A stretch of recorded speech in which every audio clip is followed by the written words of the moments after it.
Hello everyone, welcome back to our channel.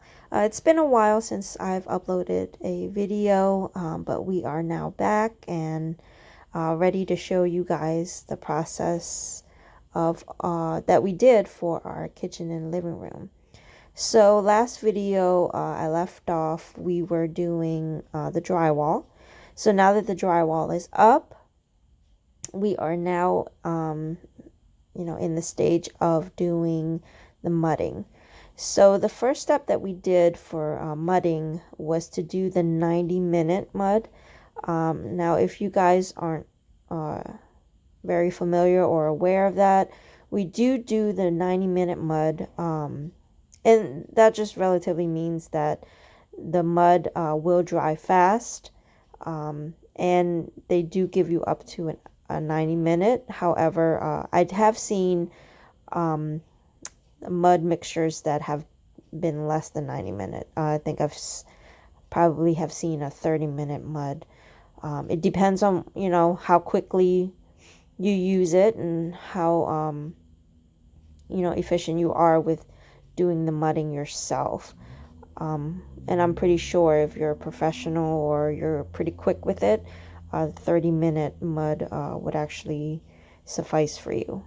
But however, we did the 90-minute. It does dry very quickly, especially where we are. It is hot and the humidity. So even though it's 90-minute, to be honest, it dries pretty fast. I would even say that it felt like it dried in 30 minutes. And that was probably maybe due to us working a little slower because we wanted to make sure we actually did it right this time. We did have practice with the master bedroom and the office. So, with the living room, we wanted to make sure that it was going to be as perfect as we can get it. So with that, we did that first on any parts of the wall that required us to do the mesh.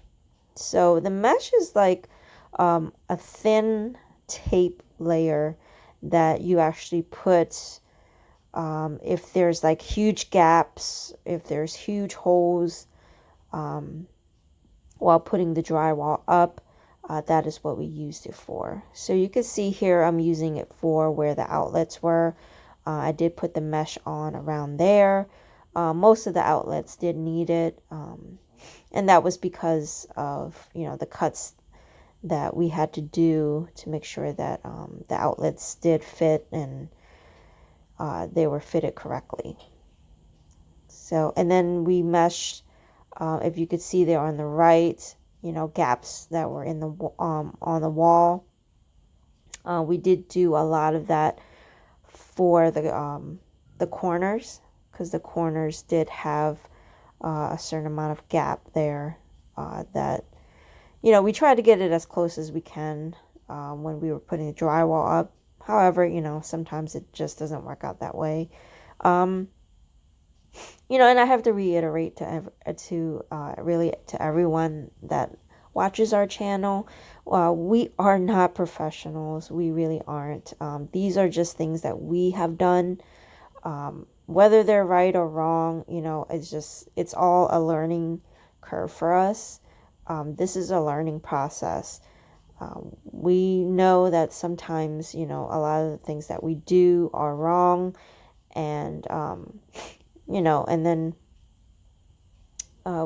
we see comments, on our channel, and we do appreciate any tips, anything that you guys have done previously on your own. We do appreciate those because, like I said, we're new at this. We're learning too. So I hope it inspires you guys to, take this on if you're ready for it. I think we were really gung-ho about doing this on ourselves. But, it's sometimes things work out and sometimes things don't. I'm really happy with what we've done. I'm really proud of what we've done because we had no experience at all. I'm talking zero experience. Before this, I've never mud before. I've never sanded before. I never painted before. Not the way we had to paint this house. So, I hope you guys kind of take that and, learn from our mistakes and, share tips with each other. I mean, that's always the best way to learn too, is getting tips from other people who have done it as well, and what worked for you guys and, what didn't work for you. So that's just a little note I wanted to just kind of say to everyone who is watching our videos. I really do appreciate you guys watching. I'm always excited to upload these videos for you guys, just to show you that it's possible. A lot of people are like, well, I'm not a professional, I shouldn't do it, or, which is true to an extent. You know what I mean? I think there are things that a professional should do, especially when it comes to electric work. That is not an easy thing to do. I left it to my husband. He's not a professional either, but he grasps stuff on YouTube a lot easier than I do. So I'm really proud of the things that he's been able to do in this house, and I definitely couldn't have done it without him. But yeah, that's just, like I said, just something I just wanted to kind of let everyone know. And if you're wondering, why can't you do the 90-minute mud for the whole room and not just the sections that you've done the mesh on? And that is because you're not going to work that fast in the room to actually mud everything with the 90-minute mud. Like I said, it does dry quick. You want to just use the regular mud for, the seams and the nail holes. You do want to do that for that, just so that you have time to do, your layers and to smooth it out and to make sure it's right and smooth and all of that.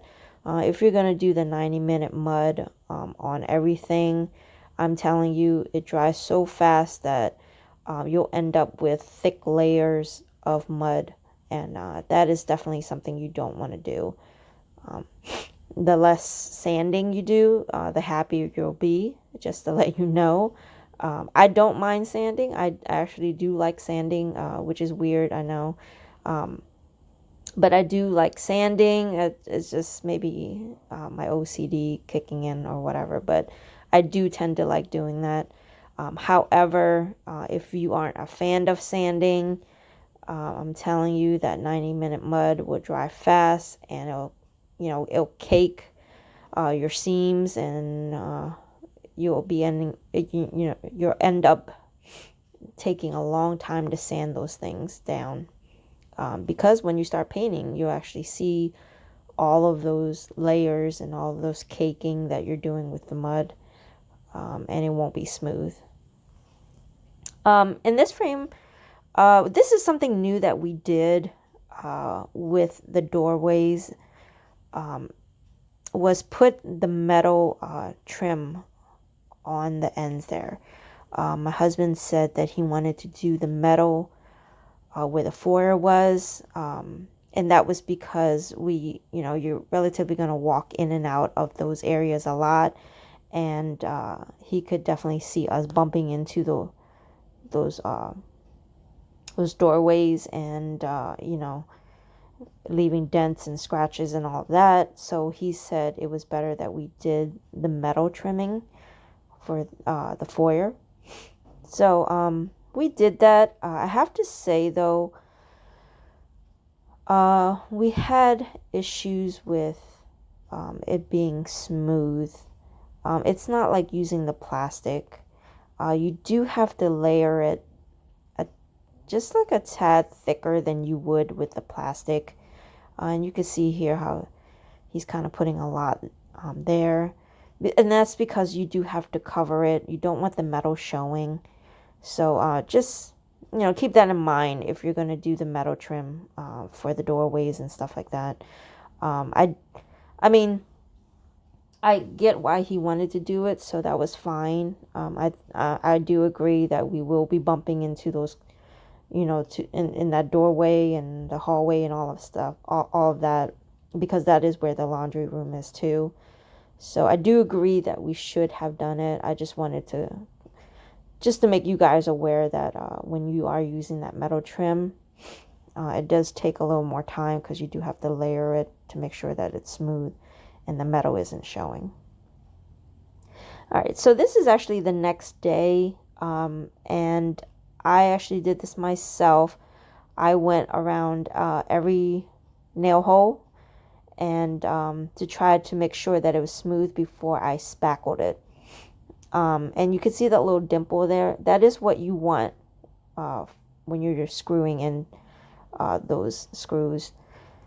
And those dimples are important because when you spackle it, it's going to leave a smoother finish. Because the last thing you want is for those screws to actually stick out, because then your mud won't hold and then it'll chip off and then you won't be able to paint. So you want to make sure that those screws are deep enough where it has that dimple, that ripple there, if you could see. And you can see I'm trying to feel it out because I noticed that a few of them weren't screwed all the way in. So you do have to do that before you spackle. Just go around just feeling it and take your drill and just kind of push it in a little bit just to make sure that it's not sticking out. And that's what I'm doing there. So I had to go around the whole room and basically double check everything. And you could actually take your spackle knife here and just kind of, once you're going over it, you can actually hear it. So if you can hear that little clink of the screw, that's when you know you do have to screw that in more.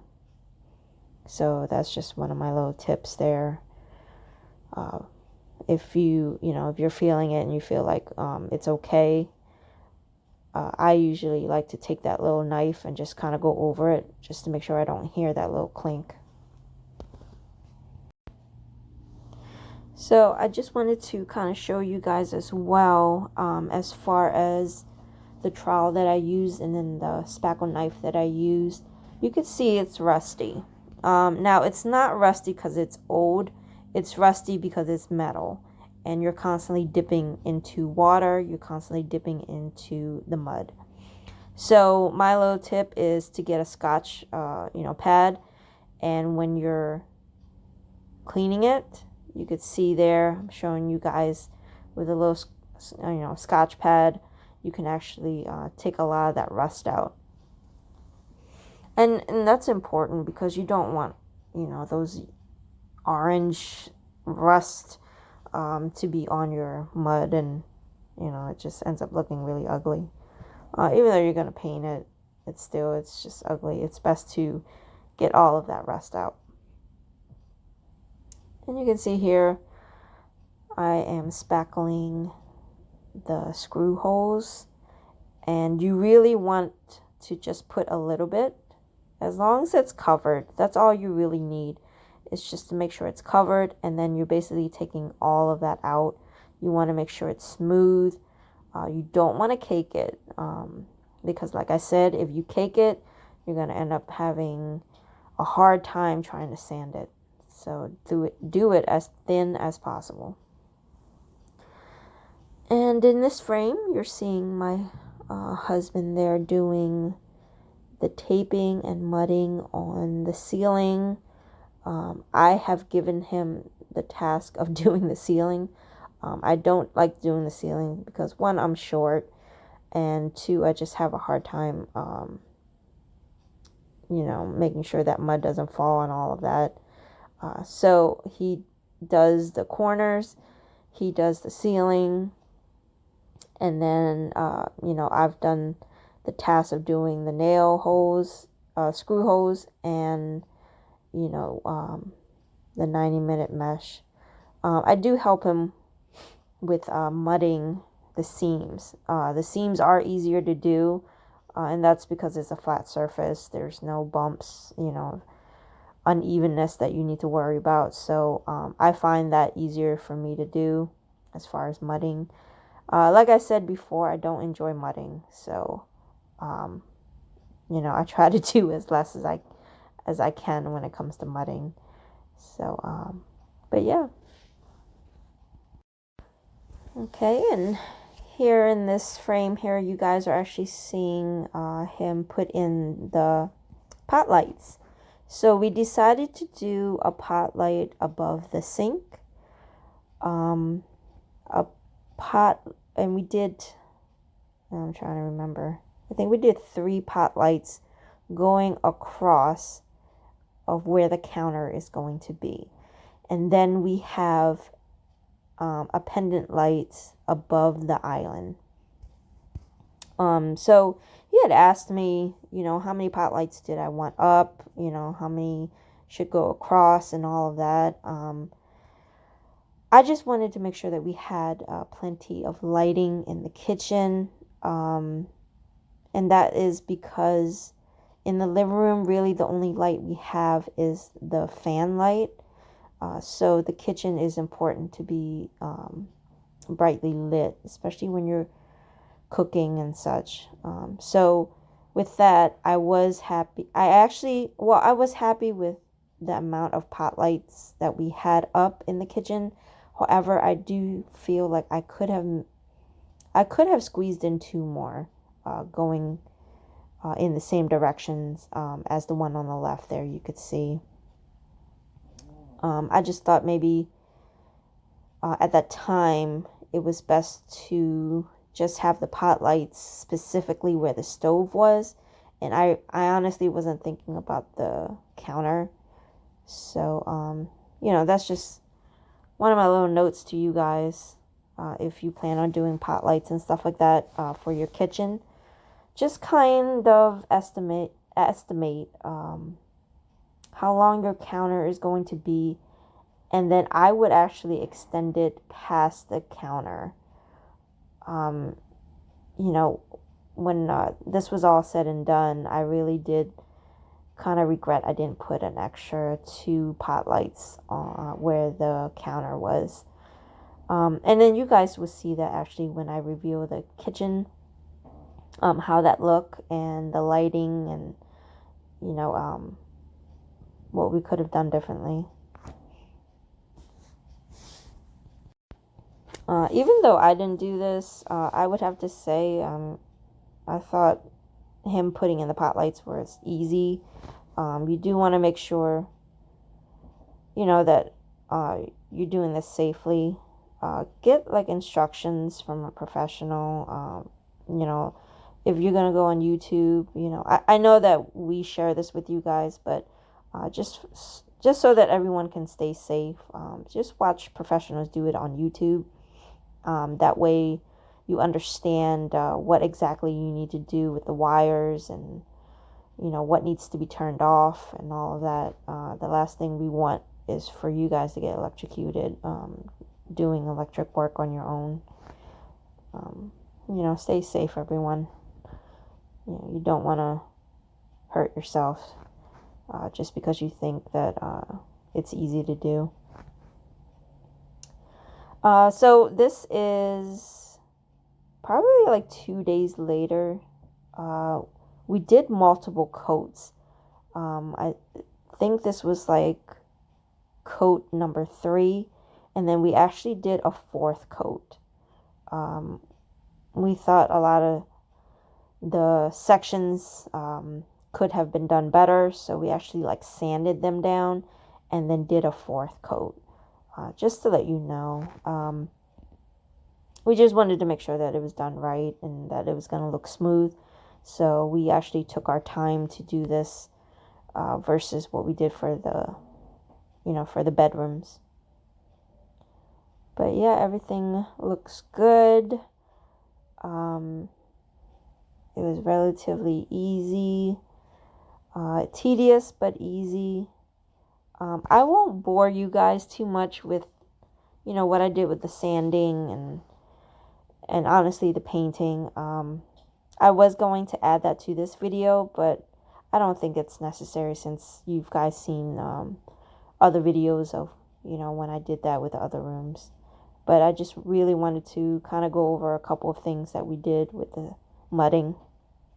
So thank you so much for joining, and we'll see you next time.